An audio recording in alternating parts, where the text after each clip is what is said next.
안녕하십니까. 소중한 나 무한행복 소나무 시간입니다. 여러분들 만나 뵙게 되어서 반갑습니다. 우리가 부처님의 가르침을 공부하면서 또 우리가 부처님의 법을 닦아나가면서 실제로 우리 삶에 놀라운 가피의 에너지가 우리 불제자, 우리 불자들과 늘 함께합니다. 그래서 지난 과거에서부터 지금에 이르기까지 부처님의 가르침을, 부처님의 법을 닦으면서 그 가피를 체험하신 분들의 사례가 도저히 말로 다 표현할 수 없을 정도로 수많은 그런 가피의 일화가 엄청나게 많습니다. 그래서 우리 불자님들은 항상 마음에 명심해야 됩니다. 마음이 정성스러우면, 내 마음에 정성이 가득하면 반드시 불보살님과 감응을 하게 된다. 감응, 느낄 감, 응할 응, 서로가 통한다는 뜻입니다. 그래서 유명한 말이 지성이면 감천이다. 지성, 정성이 지극하면, 지극한 정성이면 감천, 하늘도 감동한다. 하늘도 느끼신다. 내가 간절한 그 기도와 정성스러운 염불을 통해서 내 몸과 마음으로 부처님을 향하고 불보살님을 향하게 되면 반드시 그 불보살님의 에너지와 하나로 통하게 됩니다. 그래서 기도와 염불은 부처님의 에너지와 불보살님의 주파수와 하나로 딱 맞아떨어지는 가장 탁월한 방법, 그게 바로 염불이요, 바로 간절한 기도의 힘입니다. 제가 얼마 전에 너무나 참 신비한 이야기를 들었어요. 저 경기도 안성에 성덕사라는 작지만 예쁜 사찰이 있어요. 그 안성 성덕사에 얼마 전에 제가 또 이렇게 초청법회를 갔다 왔는데, 그 성덕사의 주지이신 해광스님, 해광주지스님이 이제 같이 커피 마시고 차 한잔 마시면서 이런저런 법담을 나누면서 너무나 좋으신 말씀을 많이 해주셨어요. 성덕사 주지 해광스님. 그러다가 너무나 이 부처님 가르침을 공부하고 있는 한 사람의 후배로서 너무나 또 감동이 깊은 이야기를 또 제가 직접 듣게 되었습니다. 그 안성 성덕사의 주지이신 그 해광스님의 은사스님, 그러니까 나를 머리를 깎여주시고 나를 출가시켜주신, 절집에서 내 부모님과 같은 역할을 해주시는 분을 은사스님이라고 부릅니다. 은사스님. 이 성덕사 주지스님의 은사스님 되시는 분이 본명이 성경스님이세요. 성경스님, 성경노스님이시죠. 비구니 성경스님이신데, 성경 비구니 스님이신데, 몇십 년 전에 17살 어린 나이에 저 속리산 수정암에 머리를 깎고 출가를 하십니다. 머리 깎고 출가하셨는데 집안도 되게 잘 먹고 잘 사는 집안이었고, 그리고 굉장히 사랑을 많이 받은 그런 소녀였대요. 근데 갑자기 뭐가 마음에 확 와닿는지 부모님의 반대를 무릅쓰고 머리 깎고 이제 출가하시게 됩니다. 전생에서부터 불련, 부처님과 인연이 깊은 거죠. 그래서 저 속리산 수정암이라는 비구니 사찰에 머리 깎고 출가를 하셨는데, 이 성경 스님이 이제 머리 깎고 출가 제자가 돼서 비구니 강원에 들어가셨대요. 비구니 강원. 요새는 승가대학교라고 표현하거든요. 이제 승가대학교, 우리 스님들이 기본적인 부처님의 가르침을 공부하고 닦는 기본 교육 과정을 승가대학교라고 부르는데, 옛적에는 강원이라고 불렀어요. 강원. 그래서 이제 경을 공부하면 강원, 계율을 공부하면 유런, 그리고 참선 수행하면 선원. 그래서 강원, 유런, 선원이 있었고, 또 여기 하나 더 보태서 옛날에는 연불원이라고 또 있었대. 이렇게 연불 수행하는 연불원.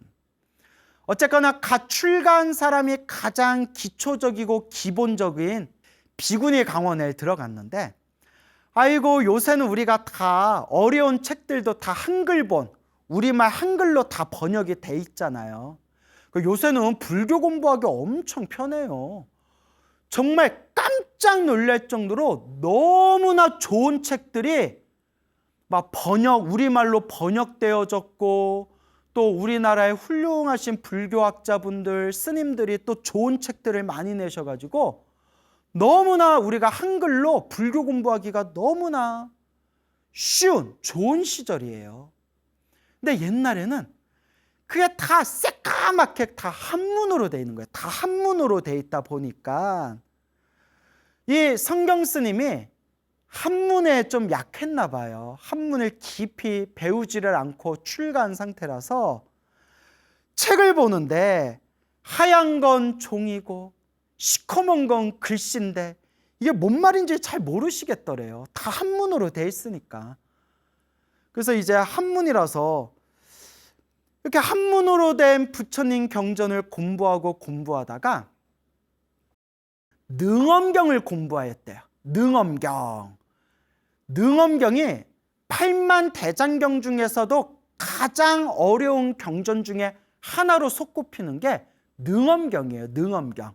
그래서 우리가 수능엄경, 그냥 능엄경이라고도 부르고 수능엄경이라고도 불러요. 10권짜리예요. 10권. 한문 두루마리로 10권인데 이제 그 10권짜리 능엄경에 능엄주가 들어있는 거예요. 능엄주. 근데 이제 우리 한글로 번역해서 작은 글씨로 책을 내면 이렇게 한글 번역본으로 두꺼운 책 한 권 분량이에요. 능엄경이 두꺼운 책 한 권 분량이고, 옛날 한문으로 큰 글씨로 능엄경의 책으로 이렇게 묶어가지고 이렇게 10권짜리, 그래서 능엄경 10권이라고 불렀거든요. 8만대장경 중에서도 능엄경이 굉장히 난해하고 어렵기로 유명하대요. 그래서 옛날부터 공부하시던 어른 스님들이 뭐라고 표현하셨냐면 차돌 능엄이다 라고 하셨대요. 차돌 능엄. 차돌이 깨물어도 이빨이 안 들어가잖아요. 딱딱해서 이빨이 안 들어가잖아요. 그래서 능엄경도 너무나 문장이, 너무나 뜻이 너무나 어려워서 이게 마치 씹는 게 차돌을 씹는 느낌이다. 그래서 차돌 능엄이다. 그래서 능엄경이 차돌과 같다. 이렇게 이제 표현을 하셨다고 합니다. 아니, 가뜩이나 한문도 약한데, 한자도 잘 모르는데 이렇게 그 어렵기로 유명한 능엄경 책을 펼쳐놓고 그걸 한문 원문으로 보고 있으니 얼마나 이 성경 스님이 답답하셨겠어요. 근데 이 성경 스님께서, 성경 노스님께서 그 좋은 집안에 사랑받고 귀하게 자라다 보니까 또 되게 자존심이 강했대요. 자존심이 강했는데 그 자존심 강한 그 성품에 딱 앉아가지고 아무리 책을 봐도 무슨 말인지 모르겠고, 아무리 책을 봐도 무슨 말인지 모르겠으니까 얼마나 속이 답답하고 얼마나 속이 괴로웠겠어요. 그럼 우리 같으면 모르면 그냥 책 덮어버리고 나는 이번 생에 공부할 인연이 아닌가 보다. 난 그냥 기도나 열심히 하고 그냥 불사나 열심히 해야 되겠다. 뭐 이렇게 인생과 적당하게 타협을 볼 수도 있을 텐데, 또 그 성경 스님은 또 이렇게 뭐 하나에 딱 꽂히면 또 대단한 그런 몰입을 하는 성격이셨나 봐요. 이게 무슨 뜻인가? 이 능엄경이 무슨 뜻인가? 읽다가 한숨 한번 푹 쉬고, 또 읽다가 한숨 한번 푹 쉬고, 읽다가 당신 자신이 너무 답답하니까 능엄경을 보다가 막 울고, 울다가 읽고, 읽다가 또 울고, 울다가 또 읽고, 계속 그걸 반복했대요. 너무 속상하고 너무 분해가지고. 야, 성격이 보통이 아니세요? 우리 같으면 그냥 모르면 덮어버렸다. 뭐 이거 본다고 뭐 떡이 나오나, 뭐 쌀이 나오나, 뭐 이렇게 그런 안일한 게으른 마음을 일으킬 수도 있을 텐데, 울면서 책을 봤대. 울면서 울다가 다시 책을 보고, 울다가 다시 책을 보고, 너무 답답해서. 그래서 책상 위에다 경전을 펴놓고 능엄경을 보는데, 우리 불교에서는 경전을 보는 그 책상을 책상이라고 안 하고 경상이라고 불러요. 경상, 경을 보는 상이다. 경상. 원래 이 책상이라는 표현은 속가, 세속에서 쓰는 표현이고, 스님들은 책상에다가 경전을 펴서 부처님 가르침을 공부하니까 경상이라고 불렀대요. 경상. 그래서 뭐 요새 말로 하면 그냥 책상이에요. 능엄경을 딱 펼쳐놓고 그 책상 앞에서 능엄경 보다가 울고, 능엄경 보다가 울고, 능엄경 보다가 울다 지쳐가지고 앉아서 막 울다가 지쳐서 이마를 능엄경 그 경상에다가 이마를 이렇게 대고 깜빡 잠이 들었대요.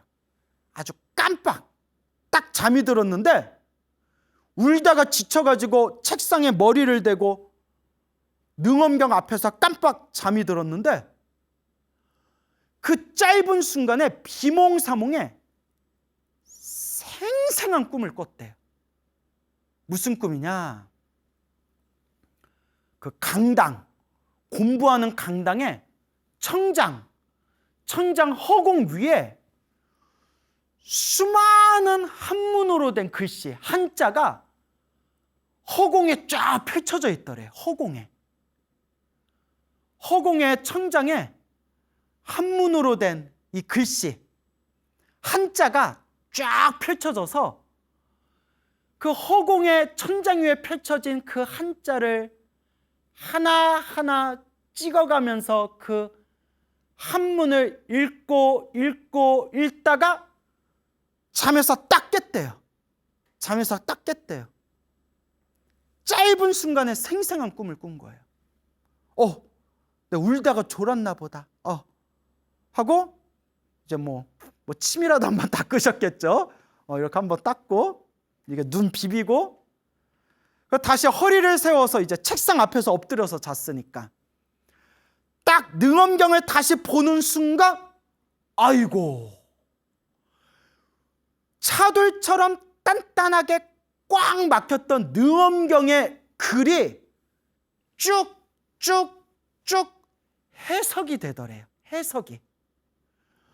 너무나 글이 읽히지가 않고 해석이 안 돼가지고 울다 다시 보고 울다 다시 봤던 그 능엄경 그 책에 비몽사몽 허공 위에 한문이 쫙 펼쳐져 있는 그 꿈을 꾸고 난 뒤에 잠에서 졸음에서 딱 깨서 다시 정신 차리고 딱 능엄경 보는 순간 꽉 막혔던 글씨가 처음부터 끝까지 그냥 쫙쫙쫙 해석이 술술 풀리더래요. 차돌 능엄이 이제 인절미 능엄이 된 거예요. 인절미처럼 그냥 아주 쫀득쫀득하게 막 씹히는 거예요. 깜짝 놀래가지고 다른 한문으로 된 다른 책, 다른 경전을 보는데 막힘없이 머릿속에 술술 풀리면서 머릿속에 들어오더래요. 야, 이걸 우리가 한문 공부하는 사람들이 이걸 뭐라고 표현하면 물리가 터졌다라고 표현한대요. 물리가 터졌다. 문장의 이치가 터졌다. 이제 물리가 터지면 웬만한 한문으로 된 문장은 우리 한글 보듯이 쫙쫙 이제 보게 된대요. 그러니까 울다가 책 보다가 책상에 머리 대고 잠들었는데 그렇게 허공 위에 한문이 펼쳐지는 그 생생한 꿈을 꾼 뒤에 물리가 터져버린 거예요. 그리고 어떤 경전을 봐도 막힘이 없더래요. 이걸 우리가 불교에서는 경안이 열렸다라고 표현돼. 경전을 보는 눈이 열렸다. 근데 이제 이때부터 진짜 공부가 시작되는 거래요. 이제 한문으로 된 경전을 보는데 이제 더 이상 막힘이 없으니까 그냥 가래떡이 방앗간에서 가래떡이 쭉쭉 뽑아지듯이 그냥 경전이 술술 이제 풀리다 보니까 나중에 그 비구니 강원의 그 어른 스님들이 야야야 성경 스님 이제 여기서 더 배울 게 없다. 배울 게 없으니 저 오대산에 탄어 큰 스님이 계시니 오대산에 들어가서 탄어 스님께 공부해라. 그렇게 추천을 받아가지고 오대산에 있는 그 비구니 암자에 들어가서 오대산에 계시는 탄어 스님 밑에서 또 그렇게 한동안 아주 깊이 그렇게 공부를 할 수 있는 그런 인연이 펼쳐지셨다고 합니다. 야, 저는 이 이야기를 듣고 그렇게 신심이 나더라고요. 그렇게 공부하면서 가슴이 답답해서 그 부처님 한문으로 된 부처님 경전의 내용이 그게 막 꽉 막혀가지고 풀리지가 않는데 울면서 경전을 보고 울면서 경전을 보다가 깜빡 경전을 펼쳐놓은 책상 위에 머리를 기대고 잠이 들었는데 그때 몽중가피를 받은 뒤에 꿈에서 딱 깨고 나서 경전을 보는 순간 한문으로 된 그 경전의 문장이 술술 풀렸다. 이게 몽중가피 아니겠습니까? 정말 정성이 지극하고 공부하겠다, 수행하겠다라는 마음이 지극하면 이와 같이 부처님 가피가 우리와 함께하는 것입니다, 여러분. 그 이야기를 듣고 저도 결심하기를 이제부터 좀 자더라도 책상 위에 경전 펴놓고 거기다 머리 대고 자야겠다. 이제부터 좀 졸더라도 책상에 경전 하나 펴놓고 경전 앞에서 머리 대고 좀 졸아야 되겠다. 또 이제 그런 생각을 해봅니다. 예, 웃자고 한 말입니다, 여러분. 이렇게 이제 간절한 마음, 그 간절한 마음이 중요합니다. 여러분, 우리 앞에 펼쳐진 좋은 일도 나쁜 일도 다 내가 지은 업의 인연이다라고 팔만대장경에서 부처님이 분명히 말씀하셨습니다. 부처님께서 모든 중생들의 업의 인연을 다 꿰뚫어 보신 뒤에 숙명통, 천안통, 누진통이라는 세 가지의 밝음을 얻으신 뒤에 우리 중생들의 과거전생을 다 꿰뚫어 보시고 우리 중생들이 그 과거전생에 지었던 업의 인연으로 미래 세상에 어떤 업보를 받는지를 다 꿰뚫어 보시고 우리 중생들에게 자상하게 자세히 꼼꼼히 우리 중생들에게 그 인과법을 설하셨습니다. 여러분 인과법, 인연법을 믿지 않으면 그는 불제자가 아닙니다. 불자가 아닙니다.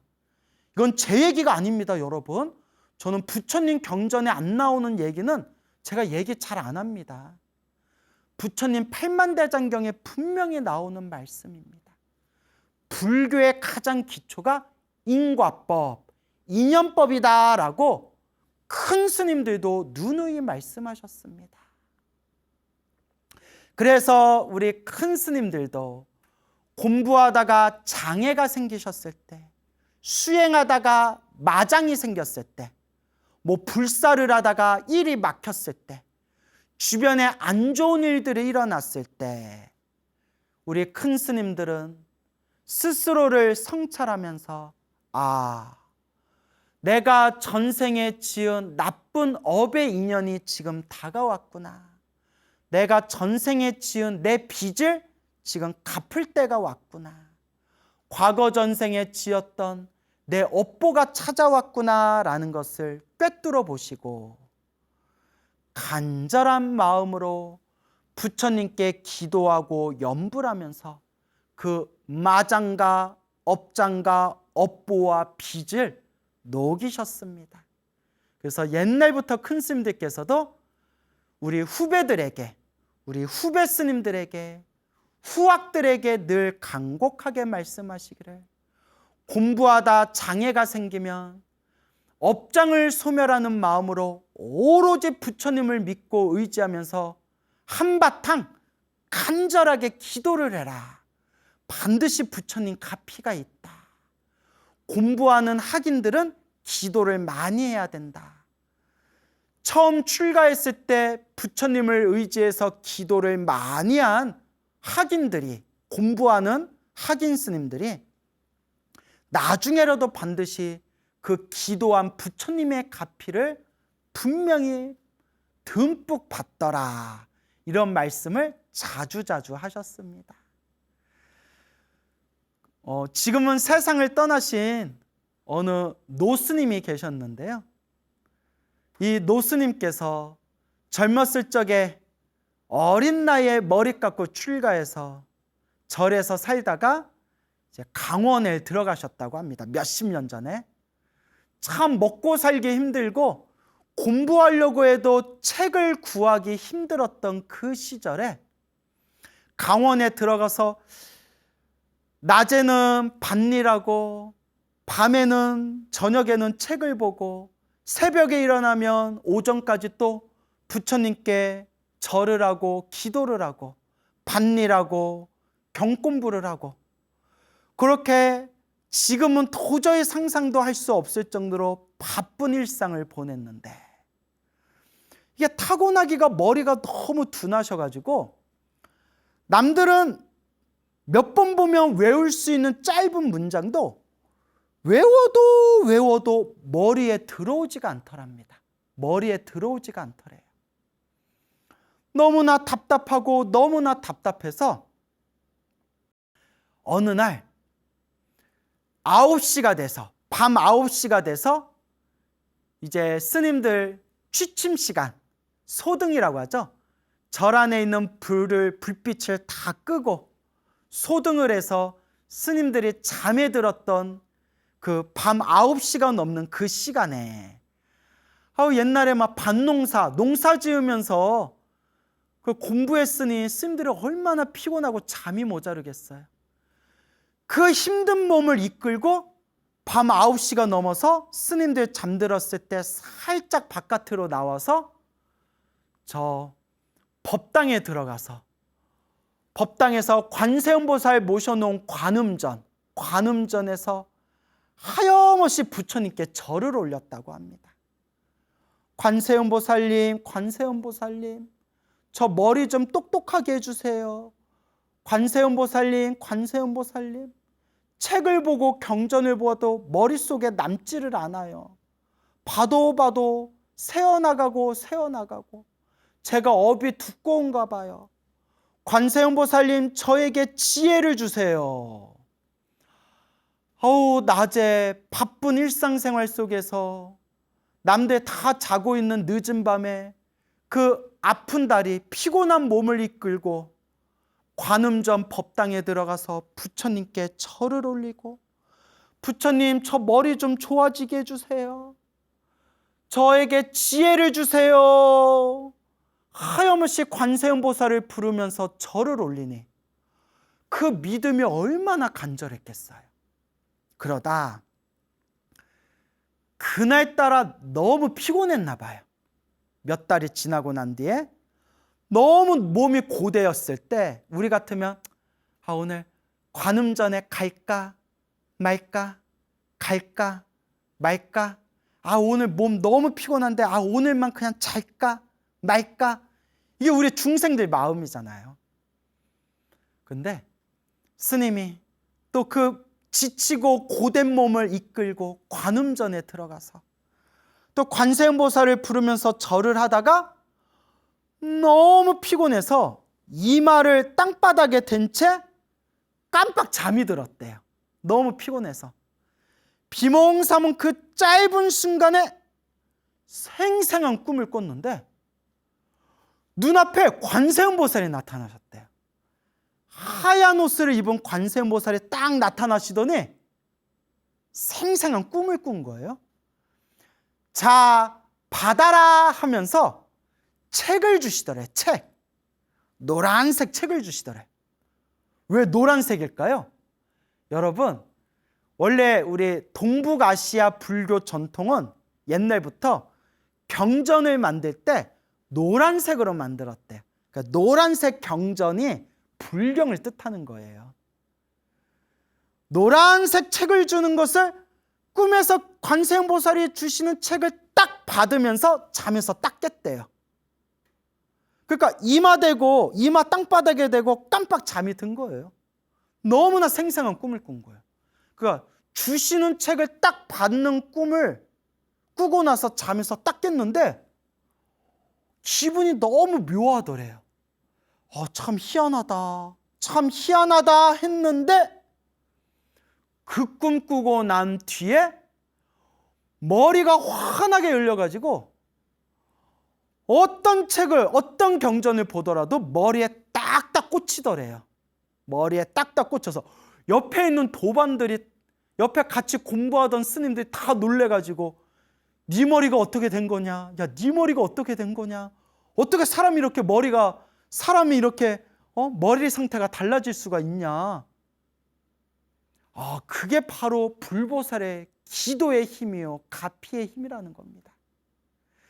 그때 그 책을 받은 몽중가피의 인연으로 아주 젊은 나이에 아주 유명한 강사 스님이 되셨고 널리 불자들에게 좋은 법문을 많이 설하시고 불사도 많이 하셨던 그런 어느 노스님의 일화가 되겠습니다. 참 신기하고 신기한 일이 아닐 수 없습니다. 대만의 큰 스님이셨던 대만 불교의 큰 스님으로 손꼽히는 성엄 스님이란 분이 계세요. 성엄 스님. 그래서 특히 참선에 대한 가르침을 많이 설하셨기 때문에 성엄선사라고도 불려요. 근데 참선만 하신 게 아니라 교학과 참선을 두루두루 갖추신 대만 불교에 손꼽히는 아주 큰 스님이십니다. 근데 이제 몇 년 전에 세상을 떠나셨어요. 이 성엄 스님이 지으신 자서전 책이 있는데 제가 가장 좋아하는 베스트 서적 중에 하나입니다. 그 살아오신 삶이 너무나 역경과 고비가 많으셨기 때문에 그분의 살아왔던 삶의 흔적을 보면 제가 막 삶에 크나큰 동기부여가 되더라고요. 이렇게 힘들게 스님 노릇을 하셨는데도 이렇게 위대한 업적을 남기셨구나. 우리같이 편하게 사는 우리같이 젊은 스님들이 정말 분발하고 정말 배워야 되겠구나. 저는 이렇게 막 동기부여가 되더라고요. 이 성엄선사께서, 대만 불교의 성엄선사께서 태어날 때 거의 한 100여 년 전에 태어나신 거예요. 몇십 년 전에, 거의 100여 년 전쯤에 태어나셨을 때 너무나 가난한 집안의 빈농의 아들로 태어나서 영양 섭취가 너무나 부족한 상태로 태어나서 몸이 너무너무 비실비실 비리비리해서 주변 사람들이 애 오래 못 살겠다, 애가 오래 못 살겠다라는 소리를 들을 정도였대요. 다들 이 아기가 오래 못 살 것 같다 했는데 그냥 아둥바둥 일단 아착같이 살아나셨어요. 그런데 또 몸도 가뜩이나 약해 죽겠는데 머리에도 문제가 있었는지 벙어리처럼 말을 못하다가 말문도 엄청 늦게 터졌대요. 말문도 엄청 늦게 터져가지고 부모님이나 주변의 사람들이 아유 이거 커서 이거 사람 구실이나 할 줄 모르겠다 야, 이렇게 이제 걱정할 정도였대요. 야, 그랬던 분이 이렇게 대만 불교에 손꼽히는 최고의 고승이 되신 거예요. 그러니까 우리도 노력하면 얼마든지 우리도 우리 타고난 업의 에너지를 바꿀 수 있는 거예요. 그렇게 체력도 약하고 그렇게 말문도 늦게 터지고 머리도 우둔했는데 또 집안에 가족은 많은데 먹고 살 길은 없으니까 밥이라도 좀 끼니라도 거르지 말라고 어린 나이에 또 부모 곁을 떠나서 일찍 출가를 하게 됩니다. 그러다가 나중에 조금 이제 소년이 되었을 때, 이제 10대 중후반이 되었을 때, 10대 중반이 되었을 때 그렇게 사찰에 들어가는데 우리가 이제 예불문, 뭐 천수경, 반야심경을 우리가 외워야 되잖아요. 그렇게 절에 가면 기본으로 외워야 될 것들이 있잖아요. 아무리 가르쳐줘도 외우지를 못하더래요. 외우지를 못하더래요. 머리가 너무 우둔해가지고. 어른스님들이 보다 못해 하도 기가 막혀서 어떤 스님이 너는 절을 좀 많이 해라. 부처님께 절을 많이 해라. 기도를 좀 많이 해라. 너는 업보가 두꺼운 것 같다. 이렇게 간단한 예불문도 못 외우면 어떻게 중노릇을 하자는 거냐. 업보가 두꺼운 것 같으니까 부처님께 절을 많이 올려라. 머리는 나쁘고 우둔해도 사람이 또 우직한 그 성근은 있었나 봐요. 스님의 말을 듣고 또 관세음보살님 앞에서 매일 500배씩 절을 했대요. 매일 500배. 절을 하고 하염없이 관세음보살을 바라보고 절을 하고 하염없이 관세음보살님을 향해서 절을 하고 절을 하는데 그 성엄스님 자서전에 나오는 내용이에요. 몇 개월이 지났을 때 호련히 머리가 뻥 뚫리면서 머리에서 몸속으로 환한 에너지가 들어오는 느낌이 들면서 마치 오랫동안 쓰고 있었던 답답한 모자를 벗는 머리가 시원한 느낌이 들더래요. 절을 하다가. 그 체험을 딱 하고 난 뒤에 그 뒤로 지혜가 예리해지고 총명이 생겨서 머리가 확 좋아져서 그때 그 절하면서 머리가 맑아지는 체험을 한 뒤로 그 뒤로 이제 경을 외우거나 부처님의 가르침을 공부하는데 엄청난 크나큰 가피가 이제 이루어지게 되었다라는 그런 성엄선사의 그런 신비한 체험담이 지금까지 전해지고 있습니다. 그래서 그 얼마 오래 못 살 거라는 소리를 듣고 말도 잘 하지 못하고 머리가 멍청하다고 우둔하다고 소리 들었던 그 성엄선사가 만든 대학교가 대만에서도 가장 좋은 대학 중에 하나로 손꼽히는 대만의 벚고산 대학교가 되겠습니다. 대만에서는 아주 유명한 대학교라고 합니다. 그러니 여러분, 부처님 가피는 이와 같이 신비한 힘이 있습니다. 힘들다, 어렵다, 괴롭다 하지 마시고 지극하고 정성스러운 마음으로 부처님을 의지하고 간절하게 닦으면 비록 내 타고난 나쁜 업이 많다 할지라도 부처님의 가피로 내 업의 에너지를 분명히 좋은 쪽으로 아름다운 쪽으로 점점 바꾸어 나갈 수 있다라는 것을 명심하시고 부처님을 의지하면서 이번 생 우리 다 함께 잘 닦고 닦아 나아갑시다. 여러분 행복해지고 싶습니까? 행복한 삶을 창조하고 싶습니까? 복을 지으십시오. 선업을 지으십시오. 공덕을 쌓으십시오. 복과 선업과 공덕의 힘이 여러분들을 진정한 행복의 길로 이끌어 줄 것입니다. 여러분 성불하세요.